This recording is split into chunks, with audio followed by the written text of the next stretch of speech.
Mummy का एक वो हुआ था test, NCV, nerve conduction velocity. तो पहले भी हुआ था, तो वो डॉक्टर को बोल रही थी नहीं मैं नहीं करूँगी, बहुत करंट लगता है।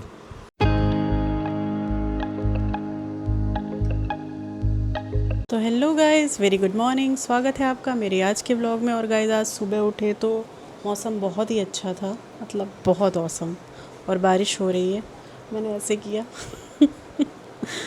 हेयर फ्लिप, तो बहुत ही औसम। जब से मैंने हमज़ा को देखा है धुरंधर द रिवेंज धुरंधर में हेयर फ्लिप करते हुए, मैं भी मन करता है भाई साहब उतने हेयर्स हों और मैं भी ऐसे ऐसे फ्लिप करूं। बट है नहीं, कोई बात नहीं, जितने हैं वो भगवान का शुक्रिया है कि बहुत अच्छे हैं। थैंक यू सो मच भगवान जी।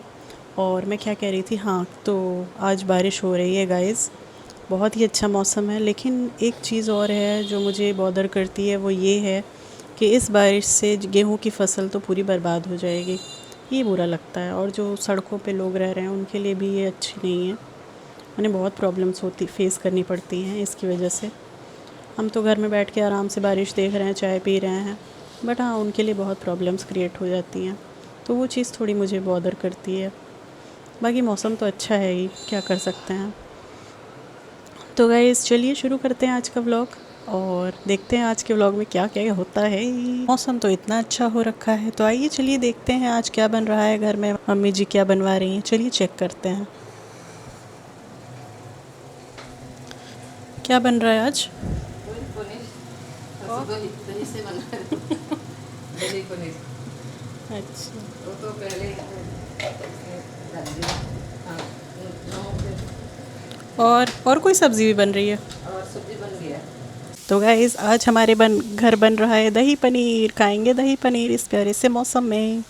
और एक सब्ज़ी बनाई है, शायद पपीते की है, हाँ पपाया ही बनाया। कल बैगन के पकोड़े बनाए थे, इतने टेस्टी थे, मैं क्या ही बताऊँ। कभी आप भी आना हमारे यहाँ खाना, फिर मज़ा आएगा। तो गाइस आज मैंने दिन भर की सिर्फ एडिटिंग एडिटिंग और एडिटिंग। और आपने क्या किया बताइए, पूरा दिन क्या किया है आपने, जनता जवाब चाहती है। मैं सो के उठा, फिर मम्मी को हॉस्पिटल लेके गया, फिर वहाँ मम्मी के बहुत सारे एक्सरेज, स्कैन्स ये सब हुए। फिर उसके बाद आया, खाना खाया, फिर सो गया। तो अब आप कहाँ जाने की तैयारी कर रहे हैं। अब सब्ज़ी लानी होगी तो बहुत क्या सारी। क्या आप ये काम अकेले कर पाएंगे। इस जोखिम भरे काम में मुझे तुम्हारा साथ चाहिए। तो चलती हूँ, मैं तुम्हारा साथ देती हूँ। तो गाइज़ हम जाएंगे, सीधी सी सिंपल सी बात है, सब्ज़ी खरीदने। तो गाइज़ अब हम जा रहे हैं सब्ज़ी लेने। स्कूटी वहाँ खड़ी की थी क्या, लेके आओ। 2 चाबी। ओह ये लो।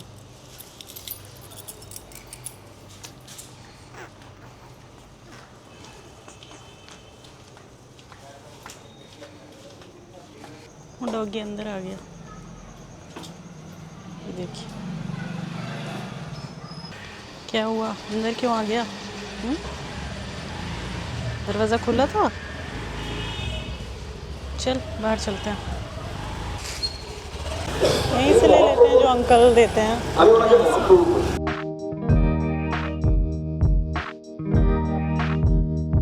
तो गाइज़ ये सारी सब्ज़ियाँ ख़रीदी हमने, और मैंने ये बिस्किट भी लिया, इसका नाम है मालकिस्ट, मैंने सोचा ट्राई करके देखती हूँ। और हमने लिया दूध और पनीर। तो गाइज़ एक चीज़ है जो मैं आपके साथ शेयर करना चाहूँगी, बहुत छोटी सी बात है और बहुत लोगों ने आपको बताई भी होगी ये चीज़ें, लेकिन मैं सोच रही हूँ कि मैं एक बार फिर से बता दूँ, क्योंकि मुझे लग रहा है कि बताना चाहिए, तो मैं बता देती हूँ। तो बात ये है कि आप अपने खाने में प्रोटीन की मात्रा बढ़ा दीजिए, इसलिए क्योंकि प्रोटीन बहुत ज़रूरी है। आफ्टर 50 आपकी बॉडी धीरे धीरे डिग्रेड होने लगती है, और अगर मसल्स बिल्ड नहीं हैं, आपने प्रोटीन अच्छे से नहीं खाया है, तो बहुत प्रॉब्लम होने वाली है। क्योंकि आज जब मम्मी को लेके गए थे तो डॉक्टर ने यही बोला ना कि ज़्यादा से ज़्यादा प्रोटीन खाइए। जब उन्होंने पूछा कि क्या, क्योंकि वो काफ़ी दिन से परेशान है अपने हाथ को लेके, मतलब उनके हाथ में ऑपरेशन भी हुआ है और दर्द भी होता है और सब कुछ हो गया, एक्सरे है ना, MRI, ये वो दुनिया भर का, बट ठीक नहीं हो रहा है, इसलिए क्योंकि उन्होंने प्रॉपर प्रोटीन नहीं इनटेक नहीं किया है। तो डॉक्टर यही कहते हैं कि आप प्रॉपर प्रोटीन इनटेक करिए। उन्होंने कहा कि मैं तो वेज खाती हूँ, तो उन्होंने कहा वेज के जो भी ऑप्शंस हैं प्रोटीन में, ज़्यादा से ज़्यादा खाइए। तो गाइज़ आप लोग भी ध्यान दीजिए इससे पहले कि देर हो जाए, और मैं भी पूरा ध्यान दूंगी अब से कि प्रॉपर प्रोटीन, जितना आपका बॉडी वेट है कम से कम उतना प्रोटीन हर इंसान को रोज़ खाना चाहिए, है ना। अगर आपका वेट है लेट्स से 60 kg, तो आपको 60 to 120 ग्राम्स प्रोटीन खाना चाहिए। पता नहीं, मैं वो तो न्यूट्रिशनिस्ट नहीं हूँ, बट मैंने सुना है, मेरा जिम ट्रेनर भी बोल रहा था कि आप लोग प्रोटीन ज़्यादा खाओ और खान बिल्डिंग के लिए। क्योंकि आफ्टर 50 वही आपको काम देगा आपकी बॉडी को चलाने में, वरना अगर कोई भी अर्जा पुर्जा हिला तो फिर वो हिल ही जाएगा, है ना। बिल्कुल। फिर डॉक्टर की दवाई, MRI, एक्सरे कुछ काम नहीं आएगा। तो इसलिए अपनी बॉडी पे इन्वेस्ट करना बहुत ज़रूरी है, और इन्वेस्टमेंट के नाम पे इसे प्रोटीन दीजिए, एक्सरसाइज दीजिए, है ना, स्लीप दीजिए। अच्छी स्लीप साइकिल। यही बात मुझे आपके साथ शेयर करनी थी गाइस, क्योंकि मैंने देखा मम्मी बहुत परेशान है, वो कोई भी काम नहीं कर पा रही हैं, रोज़ डॉक्टर के पास जाना पड़ रहा है उन्हें।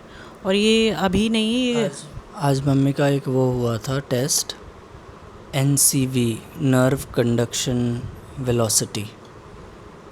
तो पहले भी हुआ था, तो वो डॉक्टर को बोल रही थी नहीं मैं नहीं करूँगी, बहुत करंट लगता है। तो डॉक्टर ने बोला कि आपको नहीं करना है मत करो। मैंने तो, मेरे को जो ज़रूरत है मैंने लिख दिया, जो मुझे टेस्ट की रिपोर्ट्स देखनी है। तो फिर भी मम्मी कराने गई। वहाँ जाके मम्मी ने फिर पूछा नर्स से कि इससे करंट लगेगा ना, तो उन्होंने बोला बहुत माइनर सा लगता है और इसी के लिए तो ये टेस्ट होता है। तो बोले नहीं मैं नहीं करूँगी। तो उन्होंने बोला कि अगर आप चाहो तो हम दूसरे पेशेंट को करके आपको दिखा सकते हैं कि ऐसा कुछ नहीं होता है जैसा आप रिएक्ट डेमो। हाँ डेमो मतलब दूसरे पेशेंट को करेंगे, आप तब तक देख लेना थोड़ा सा। बट मम्मी ने बोला ठीक है कर लीजिए। फिर जब आई तो रो रही थी मम्मी, मतलब सोच लो गाइस तो कितनी तकलीफ़ होने वाली है आगे चल के, अगर आपने proper nutrition, proper protein intake, properly खाना नहीं खाया तो ये सब होगा आगे चल के। मेरे को लगा कि उनकी नर्व्स कमज़ोर है, इसलिए उनको वो जो करंट है वो भी ज़्यादा लग रहा है। ऑब्वियसली सीधी सी बात है, अगर आपकी बॉडी कमज़ोर है तो आपको चोट लगती तो आपकी हड्डी तुरंत टूट जाएगी। और थोड़ा भी मतलब अगर ओल्ड एज में कुछ आपको चोट लगती तो बहुत मुश्किल हो जाती है ठीक होना, क्योंकि एक तो आपकी बॉडी डिग्रेड हो रही है, ऊपर से आपने प्रॉपर टाइमली खाना सही से नहीं खाया है, तो कैसे होगा, कैसे ठीक होंगे आप। इसलिए अपने ऊपर ध्यान दीजिए, बहुत ज़रूरी है, बहुत ज़्यादा ज़रूरी है। तो ये बात थी जो मैं आपके साथ शेयर करना चाह रही थी। मैंने देखा कि आज ये हो रहा है तो मैंने सोचा आपके साथ भी शेयर कर दूं, ताकि आप भी अवेयर हो जाओ गाइस और अपने पे पूरा ध्यान दो।